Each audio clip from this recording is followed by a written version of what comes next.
Welcome back to another episode of the Willpower Podcast. Rockstars, thank you so much for tuning in. Today we have Michelle Bambenek. She's a PT, entrepreneur, but really she's the clinic director whisperer. This leader knows how to take teams of people and create layers of leadership that are bought in to the company culture and each other in a way that frees owners up. Is that something you'd like to learn more about? Well, Michelle and I have worked together as partners in multiple businesses, but we started in my old PT practice that she later became a partner of. And the reason we partnered together was because we had this magic formula that we couldn't put into words that our team saw. And later, we discovered through this process called the 6 Working Geniuses exactly why our magic was so powerful. We're going to teach that to you today in this very special episode. Because if you're a clinical owner who never quite feels that the leadership is taking over, or if you're a leader who never quite feels that the owner or your team are fully supporting you, a lot of it just comes from not understanding this concept that she is going to beautifully show you. As a clinic director whisperer, she has a way of being able to bring teams together. And this is one of her primary tools that she's going to teach you. But it's not just transforming PT businesses. This is transforming industries across the country and helping build better teams. So buckle in. It's going to be a powerful episode. We're going to kick it off with her teaching what it is, why you should care about it, how you can develop it within your own team so that you can create rocket fuel in your business. All right, guys, enjoy the show. Michelle, I'm so excited to talk to you because we just did the 6 Working Genius test at home with Alex. I'm so excited. Yeah, it was wild because, he's leaving for 2 years to go on his mission. Right. And so before he left, we were talking about it, Heather, Ethan, and I. As a family, we're just talking about how we get energy when we work and all these things. And because he's the 4th member of our family to take this test, we were all taking guesses as to what we thought he was. Oh my gosh, yeah. And then Ethan, our producer, is my oldest son. Do you remember what you guessed? I was the closest. He was the closest, which he guessed. What was it that you guessed? I don't remember. I was like 2 or 3 off though. I think we should, in the future, we should probably have a microphone live for you. But, yeah, for sure. So people can hear you. But yeah, it was funny because Alex is one of those kids where early on, I thought he was being defiant. Oh, sure. Because he was just like, why is it this way? And why is it that way? And I thought he was questioning authority, but he was just wondering why things were the way they were. So anyway, because I just love that. I am on fire about the 6 types of working geniuses, as you know. So, but it's just so interesting because of what you just said about him just seemingly being defiant. And it's truly just like not really understanding where his genius lies, right? Yeah. And then having judgment because it may not align with our own, or that it just doesn't seem to like fit the mold of how we need it to fit in that specific moment. I think there's so much freedom in knowing like what your geniuses are, what your competencies, as well as like your frustrations, simply because you can relieve yourself of judgment, right? Mm-hmm. I think you and I talked about this around when you and I strategized. We always knew that we had this beautiful magic like coupling of like work and how we were able to seamlessly go through things together. And then once we took the test, it was like, oh, there's actually words and vernacular to why this works.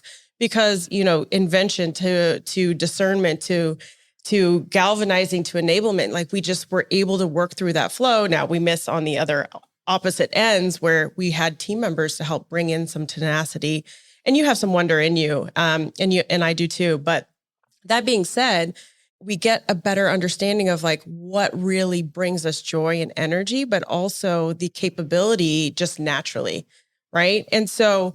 Now, it doesn't excuse the fact that like I have my like least is tenacity. It doesn't mean I don't get to do that, right? Like it doesn't mean that I just get absolved from ever carrying out the process, but it also realizes why I don't have so much energy there, right? Yeah, totally. So, well, so for those people who are tuning in, what is the 6 Working Geniuses? What is it? It's a concept from the book that by Patrick Lencioni, and it's a framework of just understanding how everything that we encounter throughout the day, right? Whether it's cleaning up the kitchen or putting together a PowerPoint presentation or whatever you have to do in front of you, that it could be qualified as work. How there is a certain framework that all of these things have to go through. So it starts with wonder, right? This idea of understanding like, oh, could this be better? Is this the best way that we can have to attack this? Or what is the thing that's causing this that I need to like put some attention on? And then it drives into invention, which is like coming up with the idea based off of the question that was presented. this idea is like, oh, well, I think this is a way to attack it. This is a proposed way of handling that situation or washing that dish, whatever you have in front of you. And right. And so then it goes into discernment, which is teasing out the most appropriate way to address that particular work. Right. So it's like, is this the best idea possible? Is there a next? Is it yes and, or how can we better this to then move into action? So then from wonder to invention to discernment, now you've got this working idea of how to attack this thing in front of you.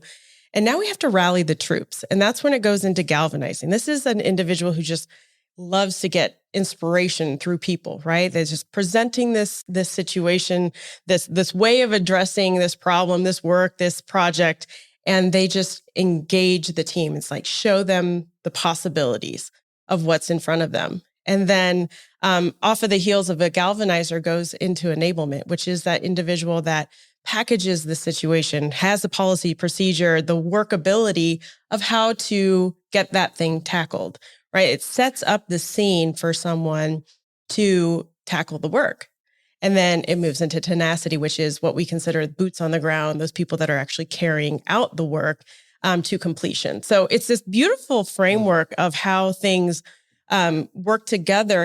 And the beauty is like it's particular to work.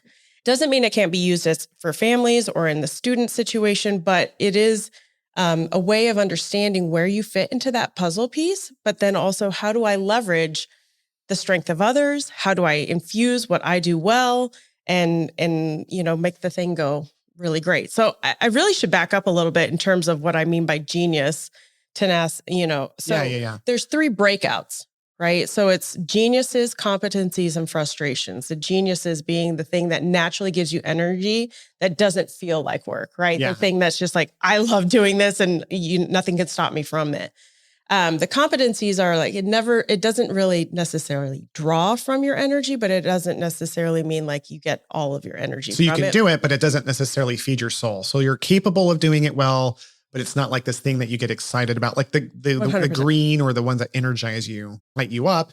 This doesn't light you up or take you down, but it does take time. Correct. So the only negative thing there would be that it like takes away from time that you could be spending doing something that you are a genius about. Correct. But it is one of those that's like, I could take it or leave it kind of situation. And then the frustrations are those that we would rather not do, right? Those things that actually pull energy from us that actually results in, maybe some procrastination or just an inability to confront it or attack it, and so to speak. So this is all about team dynamics, right? Like you're talking about, because other personality tests, there's a lot out there. There's Myers-Briggs. We've done all of them in our different businesses that we've been in together. Why does this one stand out to you? Like, why is this one energizing you so much compared to other ones that you've done historically? I think it's the workability of it, and then the understanding how it's not just a personality. It's like, oh, that's who I am. I'm a feeler. Yeah, I'm a feeler. I'm a thinker. Right. Yeah. Right. It shows you, I think, more of like the practicality of how this works within a teamwork framework, not just honoring you for human who you are, which we always want to do, right? So honoring the humanity in front of us for being a feeler, a thinker, a mover, or however you're labeled, but also how do I fit within the network of people that I work with on a day-to-day basis, that I do life with at work or at home, right? And seeing how I can complement that, but then also helps you just thrive in areas that you naturally have those genius, those God-given abilities, but then recognizing where you can lean on others, right? For what they do well and saying, hey, I need somebody to like really rally the troops around this, or I need an idea, right? I think there's just a workability around it. Yeah, I love that. It's so cool because this has lit up our world and is changing and revolutionizing businesses across the country. So as our listeners are hearing this, I really want to highlight the fact that what we love about this is that it's so applicable to any business or organization. Like I was saying at the beginning of this podcast, we're doing it within our family. Yeah. And learning why certain people fit the company or business or family in a way that's synergistic or not. Right. Because you mentioned this, you and I have always had this really powerful partnership, you and I. Mm-hmm. And people outside would just say, wow, it's magic. Mm-hmm. There's a book called Rocket Fuel. Right. that talks about ideal partnerships without getting into detail. But when we took the 6 working geniuses, that's when I think you and I really understood what makes our connection so powerful. Right. So to go through those 6 working geniuses, I think it's a good illustration for people who are Right. learning about this for the first time. So what are your 2 geniuses? Because that's what Patrick Lencioni says. Right. Is that we all have 2 geniuses, 2 neutrals, competencies, and then 2 detractors or frustrations. Yeah. Okay. So let's talk about your geniuses. Yeah. Let's give it. What are you? Sure. I'm an ED, so an enablement discerner. So enablement is the part of the workflow that packages things together. This is pretty quintessential to an operations coach kind of mentality. Yeah. So like someone who's coaching someone or like a trainer. Right. Okay. Putting things in a way that makes it workable for people to carry out the task. So it's setting up the scene for success. Yeah. Policies, procedures, workflows, all that type of thing, but also tandemly working with a galvanizer, feeding off the energy that you bring from one of your geniuses. Got it. So there's a flow. And that's why I love about those 6 geniuses. It's cyclic. Like it's like a cycle of action. It starts with wondering why things are the way they are, creating ideas, deciding if those ideas are good, getting people excited about it, coaching and training them. And then there's the T's, the tenacity where people get it done. Yep. In our case, neither one of us are green or have a genius in wonder. Correct. But we both have the capability, or is that me? We're both have wonder as a competency. So a yellow. Yes. We can do it, but we don't like live in it and love it. Yeah. Okay. And wonder really pulls from the universe, right? Like the outside perspective of these are the like, I wonder how that like plane is in the air, right? Right. Why do we have to use stairs? Why can't we figure out a machine that carries us up? That kind of thing. But then it tends to land there, right? They're like, good thought, right? Like it's the inventor that then's like, well, yeah, like let's look at that. Does that have to be the way where they start to bring in ideas, which is one of your geniuses, the invention. Yeah, that's my first. My top green is the ideas person. So for me, the way that it looks is that I can't stop thinking about ideas.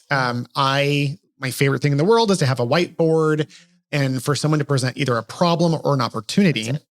And then for me to just come up with like 30 different solutions. The problem with being an idea or an inventor is that half of my ideas aren't any use and the other half are incredibly genius. Yes. But I don't know the difference. Right. Which is where so we both go from a competency of wondering why things are the way they are. I love coming up with the ideas, but once I have the idea, then I go to you, who your biggest genius is discernment, isn't it? That's right. Yes. Well, I'm actually enablement discernment. That makes more sense. Yeah. So, but discernment is high. It's one of my geniuses as well. I love it when you start I'm like, give me more. Yeah. Say more. And I feel selfish. The whole time we're working together, I feel selfish because I'm doing the thing that I love. Hey, me too. And I'm like, well, surely Michelle wants to come up with some more ideas around it, but you don't care about that. No, I actually would sit in judgment over myself. Earlier, I was speaking about this judgment. I was like, why can't I think of anything right now? I'm like, why is my mind blank? And I was just not thinking of it. Was like, give me some ideas. And I think that was your way of like trying to pull me in to the idea. And I'm like, I don't know. You know. Well, half of you knows. Half of the ideas are going to be off.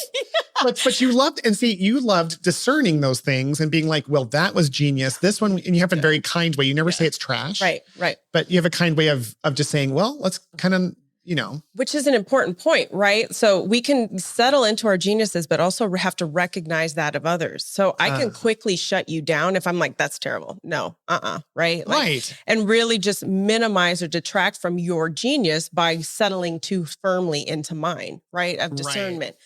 Or if I'm a tenacity person, I'm like, that's never going to work, right? It's like, whoa, like we have to let the ideas flow and hit the table and really go through like, yes, that's, always acknowledging, right? Never invalidating an idea that comes across until we tease them out, right? Because maybe it's not applicable for this workflow or this particular situation, but it can be for a future one.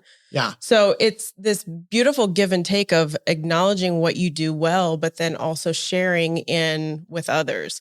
But like I said, as a discerner, I have to be cautious not to shut you down because sometimes the flow of ideas can be very, very full, right? But then, and you don't want to shut that source off by causing a sense of invalidation.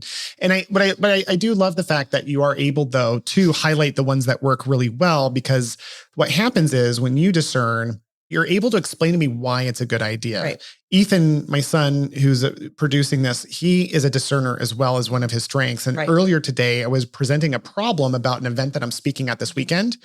And he discerned it. He said, well, no, it's actually that problem that you're concerned about is actually beneficial. And here's why. And it just opened my mind up. So it's like the inventor of the idea has opportunity, but the discerner can actually not only almost intuitively sense which ones are better, but like he did, can go, here's why that's such a good idea. And it feeds it validates it, and it becomes more real and like more exciting because you can see why it's going to actually make the difference you want it to make. Well, the why always like precedes the how, right? And so in that moment, it becomes a catalyst to an inventor like yourself or anybody else to be like, oh, I see why. You can start to picture out what the how is, and you start inventing a micro invention around that as well. Yeah. There's nobody that loves an inventor more than a discerner, or a discerner more than an inventor. It's a powerful combination for sure. But what's really neat is what goes beyond that for us, because neither of us, we're competent at wondering. I do the ideas, you filter them and make them better, or eliminate the ones that would have wasted time and money. Right. And then it goes back to me, right? Baton toss right back to you. So once you and I come up with this, we've done this for years in multiple companies. Once we both are like, that's the idea, right? And the end product is a byproduct of both of our efforts. So it's not like one person owns it. It's this 1 + 1 = 5, right? This idea is 10 times better than it would have ever been without the other person. But then it comes back to me. And my job is then to go take it to a group of people, a team, and say, hey guys, Michelle and I have talked it through. This is the thing we're going to do. It could be a new concept, a new business, a solution to a problem. But what I love, and this is it's funny because my second favorite thing to do in the world is to be in front of people. Oh, yeah. And it's not because I'm like a public motivational speaker type. I love being with people to help facilitate group solutions around problems, knowing where I'd like it to go. Because like part of what I do in galvanization is I don't just say, hey, Michelle and I are doing this, hip, hip, hooray. Yeah. Is I paint the picture and I set the table and let them come to it. That's right. And when everyone's all excited about it, that is literally where I want to walk away forever. Because at that point I am in my reds, because I'm a yellow discerner. So I can competently discern some ideas. But my 2 reds, and this used to really bother me because I used to look at coaches and be like, I want to be a coach, right? I started a coaching business and I wanted to jump off a bridge. I was able to do it even though but it drained my soul in a way that I still like, I used to invalidate myself. Right? Yeah. But then when I realized about this process, I'm like, I don't need to be invalidated by it. I just need to not do it. Right. And back into when we were partners in a PT practice, this is where once the team was on board, you'd step in. So talk about how you'd step in. Yeah. So it's essentially building off of what again, like a discerner loves an inventor, a galvanizer really appreciates an enabler. There's nothing worse for you, I would imagine, than standing in front of people, trying to get them rallied around an idea or a thought or whatever have you, and like crickets and just like, nothing's moving, right? That is what brings you joy and energy, is seeing people buy into the concept of what's been such work to like get to, right? Like all the genius, like coming to this idea. Now, like, let's rally the troops around this. So that's where an enabler is really beneficial, because they can feed off of that energy and see and start to figure out how that starts to get to the ground level of workability. Yeah. You can see how this starts to picture out into, okay, this division needs to do this, that division needs to do this. We need to gauge this people. Maybe I need to meet with a marketer in this area to start moving this concept, this big rock or this big boulder of an idea through towards workability. Sure. And so we start to create a path of getting it done. You help people understand, learn. So it's one part training, one part motivational coach, like ethereal. I mean, it's an art. I appreciate it. I've always had a coach myself. So I've been a participant of it, and watching you do it's one of my favorite things. And people I always tell people that you're a clinic director whisperer, because that's what you were in our business, right? You'd get with the director, you'd help them see the why. You would enable them. I would say the only thing I'd ever change in this process is I'd rather use the word empowerer than enabler, but Patrick Lencioni is dead set on that word. But you enable them to take over their own power and be successful. And then both of us this last thing, this last step in this 6 working geniuses, both of us lose our energy and tenacity. What's tenacity again? And how does that fall into our world? Yeah. So tenacity simply is getting the thing done, right? Yeah. So it's actually completing the work. So the production side of anything, any idea that comes to fruition. And so what it looks like for us is engaging with team members who love to do that stuff, right? So it's really making sure that in this beautiful workability of this framework, that we are surrounded by people who love to tick the boxes and cross the finish line and get like a completion, like nobody better than that on our team to do the work. Right? Yeah. And so in my world, that would be my wife. My wife is a discerner, tenacity. Okay. So she loves well, I don't know if she loves listening to me talk, but she's patient enough. Sure. She's the type where like, we'll go on a walk and I will talk for 30 minutes. Mm-hmm. And then she'll just say one thing at the end that is the most profound discernment of what I was thinking that brings it all together. But then she also just likes to get it done. She'll tell me, I don't want to think about why we should get it done or how to get it done. She's like, if we can figure out the 8 steps, I will get it done, but I will move mountains to get those things done. Yeah. Beautiful point. That is, those are the ones that are in a meeting and they're like, just tell me what I need to do. Yeah. I don't care about this stuff. Just tell me the 8 things I got to do today. So it's really, those people are better served doing the work and not in that particular meeting. Yeah. Now, there's certain meetings and structures that everyone needs to be involved to see how this thing paints out. But sometimes it's like, hey, this is an invention discernment meeting. We don't need tenacity until we get to that point, right? Yeah. Because then they're just sitting there wasting their time, feeling drained by this whole like idea share and teasing out when there's just like, there's actual work to be done. Yeah. I need to go get some work done. And so that's where our tenacity people like to live. Okay. So we get the whole workflow. Every team needs this. Again, this is less about like personality and more about like understanding where people get energy. And just a little background, Patrick Lencioni, obviously one of the best-selling business authors of all time. Absolutely. 5 Dysfunctions of a Team. This is his latest work. It came from his coaching group. The Table Group. And he has worked with thousands and thousands of people for decades. Yeah. Absolutely. Yeah. And so he came up with this based on this idea of like, oh, I've observed this for so long. This is what I wish people would know about how teams work. Yeah. So how do you take the 6 working genius model with PT practices that you coach? Because one of the main things you do at Rockstar Director is you are helping create leadership teams where they run the business as entrepreneurs. That's right. So how do you leverage the 6 working geniuses in this model? Yeah. So, well, first of all, it's a great awareness, right? So awareness for a leader is paramount, right? And in order for us to be able to lead efficiently, we have to first know thyself and understand what makes us an effective leader. How are we being perceived? How are we being received by the people that we're working with? And how are we training other people to receive us? And so understanding that this is one of those component parts of knowing where your energy lies. I think it's pretty often in the world of physical therapy that sometimes the highest producer becomes your director. Right? Yeah, you promote the person who's like the biggest team player who produces the most. Well, I think it's a step back that we have to evaluate. Where is it that they're bringing? Or do they love enabling people, or are they the type of people that just like to wonder about an idea and get things done? Because sometimes our highest producer isn't the best leader. Maybe they don't have the skills, the competencies in which to be patient and tease out ideas and go through those enablement pieces that are going to get people to cross the finish line and get production down the line. So this framework is really helpful in just understanding where you lie within that model and seeing, hey, it doesn't negate you from promotion into the clinical directorship, but it also helps you settle into the areas that you are best served on that team. Yeah, because maybe their strength is tenacity and wonder. Mm-hmm. And that might be a harder director to train than someone who's naturally into enablement, right?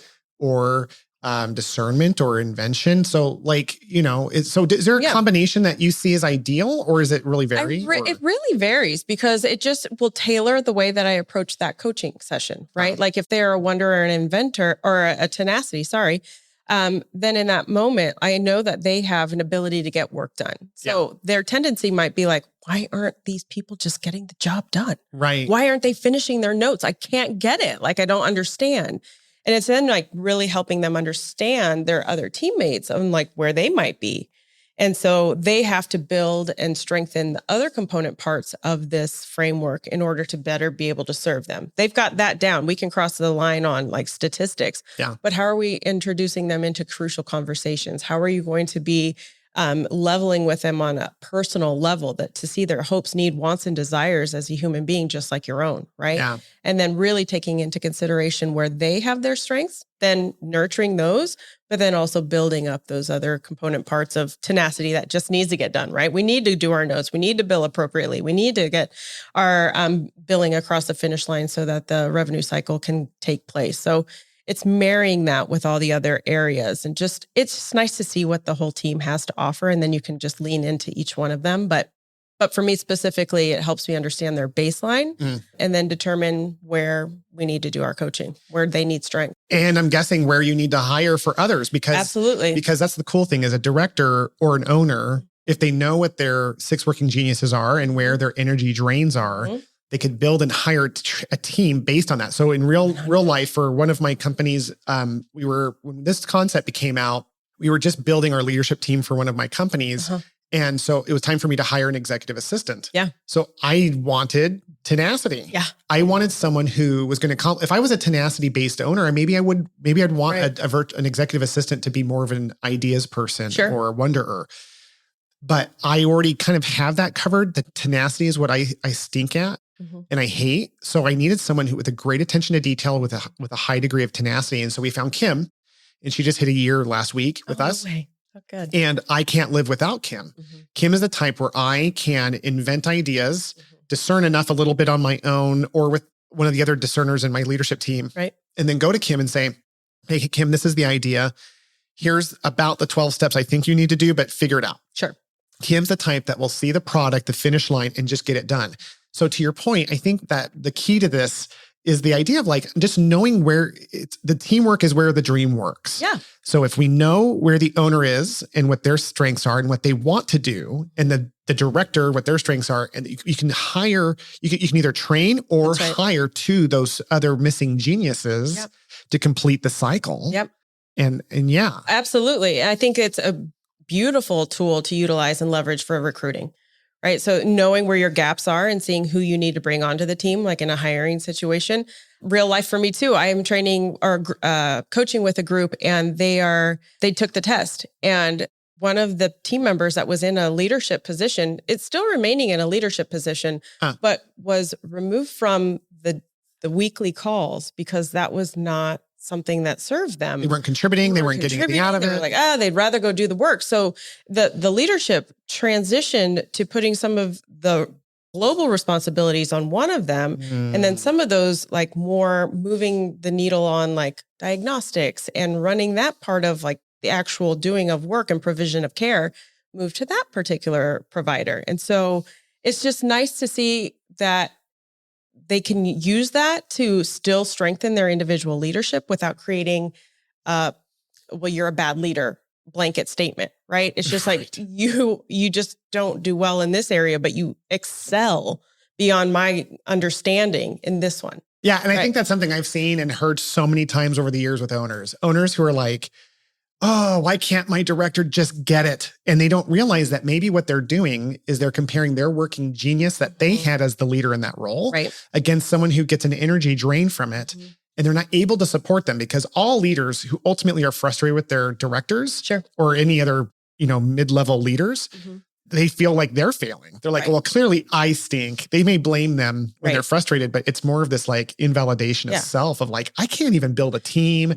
Why do these other people figure it out? But this is the missing information because without this figured out, people aren't able to figure, they're never going to be set up for success with all the right policies and procedures and all the right steps if they don't understand this concept. Well, I agree. I mean, it can occur, right? It can magically occur like it did for us. But now that we have verbiage to it, you can seek that out and leverage those people that you're going to connect with and naturally vibe off of just because of where you lie within your genius.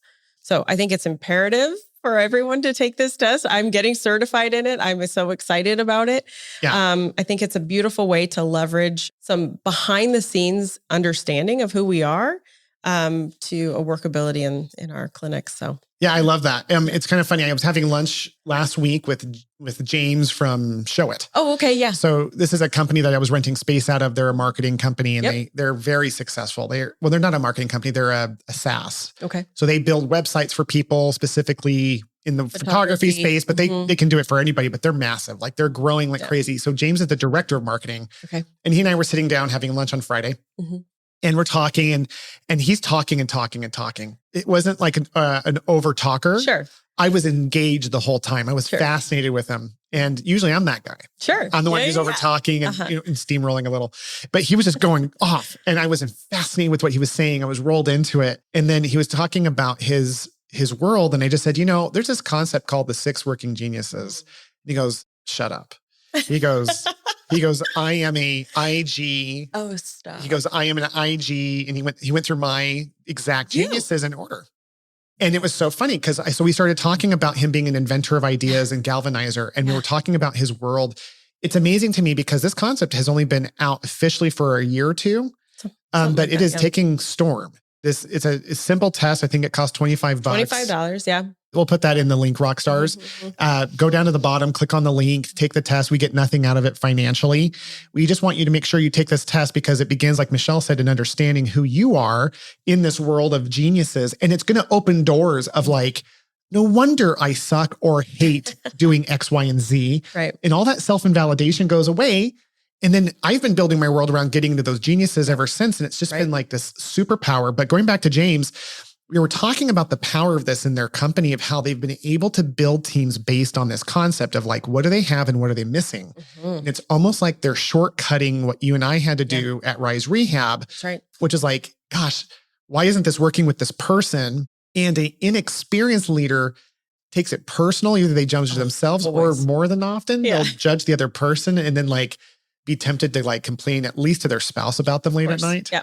If not other team members, is it just me or is Rick not really figuring this out? Well, Rick may not have the genius in what we've hired him or her to do, right? Like it's a game changer in that regard. So you're getting certified in it. What's your vision for it? Like, what do you want to be doing long-term? Oh man, I would love to be able to utilize this and leverage this tool to help other teams get there faster, right? Like what we created at Rise was something of magic. Yeah. And to get people to tell them about the magic. I don't think because people who are listening are like, what does that even mean? Yeah, what does that even mean? So there's so much to that magic, but essentially it was just building a team that was so self-accountable to each other that we would try and move mountains for each other. So it was a highly productive, highly cultural alignment group of individuals, but it came with work, right? It was struggling. It was sometimes taking clinics down to the studs to make sure that we had the right team behind us that was purpose-driven and value-aligned and really working towards the same unified goal. But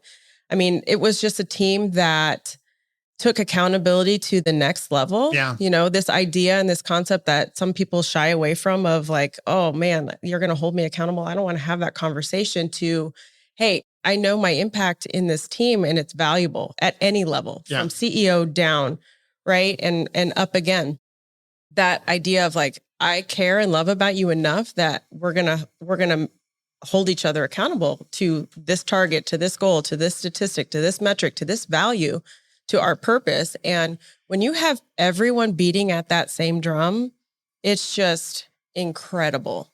And it was a machine that just started moving itself because every individual was like doing their part. Yeah, they're doing their part. They were bought in.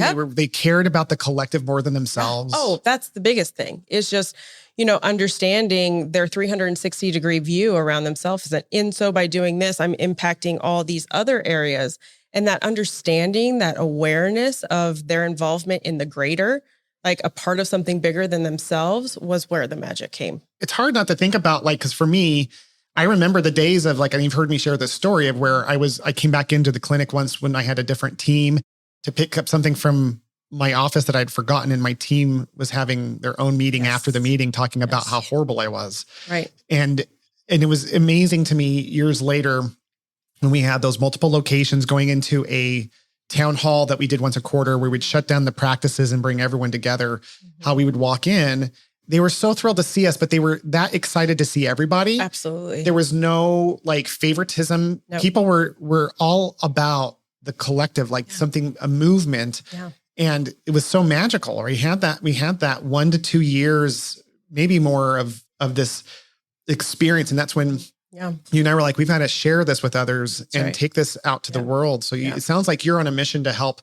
other companies create their work families with using this as one of the many tools that you bring to the table. One of the tools to leverage to just fast track that, right? You know, it's one of those things that you've heard me say this before, turn decades into days. If this is a tool that they can leverage to better understand the makeup of their teams so that they can fill in the gaps of the missing pieces, strengthen the ones that are a little bit, deficient, and or live in the spaces that really bring joy and energy so that people are excited about the work that they're doing and creating together. And everybody has this energy, right? I mean, at the top of this time together, like I'm not usually the one that speaks on end, but like I'm lit up about that. I don't think I gave you an edge word. It's a podcast. I think this is what you're supposed to do. You're doing fantastic. I was like, I probably should let him talk here, but it was just going on because of the fact that how much power I think this has for our teams as a whole. And that's my E coming out, right? Is really just wanting to disseminate this to others. And, it's funny because we became risers, right? Like all of us were risers, and it's that collective, that part of something bigger than ourselves. And sharing that, you mentioned sharing that. We have a number of people that you and I are still in communication with from those times. And, there's just a certain standard of operating that they all have and carry. And they take that to their next location. Or business. So many of them have opened their own practices, their own businesses. Absolutely. Or standing in leadership positions in new ones. And it's this like domino effect of this idea of leadership at any level. Yeah. That I really just can't get enough of, because they hold their new teams, their new employees to a standard that I think everyone would benefit from. Oh my gosh. To have that experience of going to work like it was back in those days. And by the way, I feel it now. I didn't. Same. What's really cool is once it's learned, we can reproduce that. Yeah. Obviously, you and I are helping companies in our own different ways and related ways. The first time was the most significant because I never thought it was possible. Right. I never believed I could love a group of people and consider them like family to me, and like have 98% of our discussions be about work. Mm-hmm. So it's not that we avoided the personal stuff. We actually leaned into that. Like when people in our town halls were suffering through trials or people needed help, we had that safety and trust where we could say, hey, I'm having a hard time and I can't tell you why, or I am having a hard time and I've lost something or someone. Yep. That we really rallied for them in a very personal way, but that wasn't, our focus was still what was best for the company. Always. And the reason being is because the company was us. That's right. Just to encourage people to trust that they can experience that in their lifetime. Absolutely. And ironically, that's when your company is the most profitable. Yep. And when everyone's the happiest and you're helping more people and all of that. So I love that you're out there doing this. I think it's been fun to watch you work with other companies now across the country. I mean, you've worked with companies for the last number of years now, sharing this. And, the 6 Working Geniuses is just one of the tools in your arsenal to get to there to be effective for you. But what if people wanted to get help from you on the 6 Working Geniuses, or they wanted to talk to you about how they could develop their teams? What would you, how can you get a hold of you? Absolutely. We'll put it in the show notes, but you can also reach me on my email, Michelle@unlockhba.com. Okay. HBA.com. Okay. Yeah. Well, awesome. Well, Michelle, thank you so much for being on the show. Obviously, you're going to be a repeat guest. I can't wait. Because people aren't going to get enough of you. And I'm so excited to have you on the show. So thank you for spending some time with me. Thank you for having me. All right, guys. Thank you so much for taking the time to listen to today's episode. As a thank you, I have a gift. In today's show notes, there's a link for you to join the Stress-Free PT newsletter. This is a comedy newsletter for anyone who works in healthcare. And of course, we're going to have comedy bits. We're going to have inspirational stories, leadership bits. It's going to be a weekly newsletter just to lighten your week, to help you do what you love with more passion. So click that link below and join that newsletter, and we'll see you in our next episode.